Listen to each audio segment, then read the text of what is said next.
tiền đó, nhà tôi coi cái này như giá vô đây nè.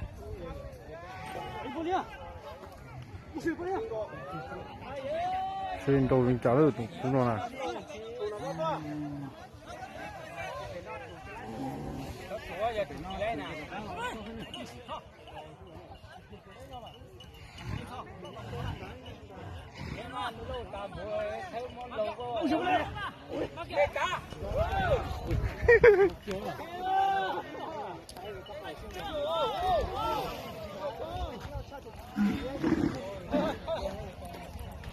rồi thay câu kia lịch kia.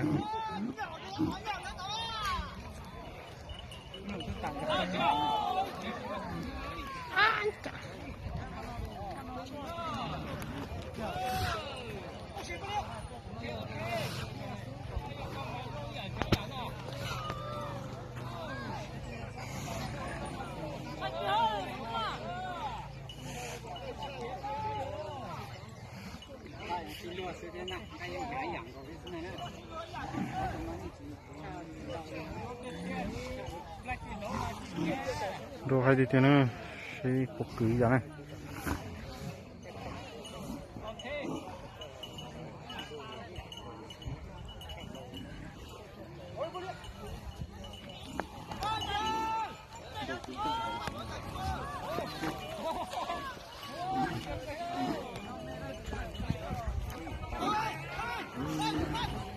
Ôi bây giờ, ôi.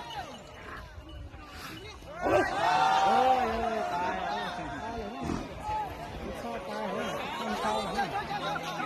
Đừng chơi cái này chỉ toàn đồ lên à.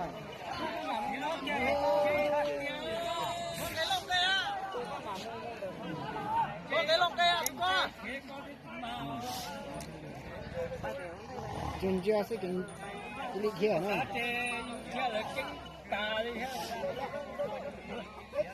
Cái lông cây.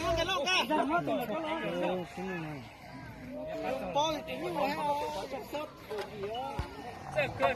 Chắc kia cơ.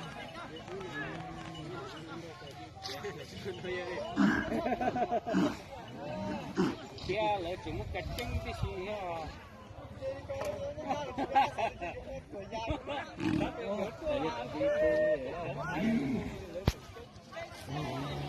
Rồi luôn ra, đúng không?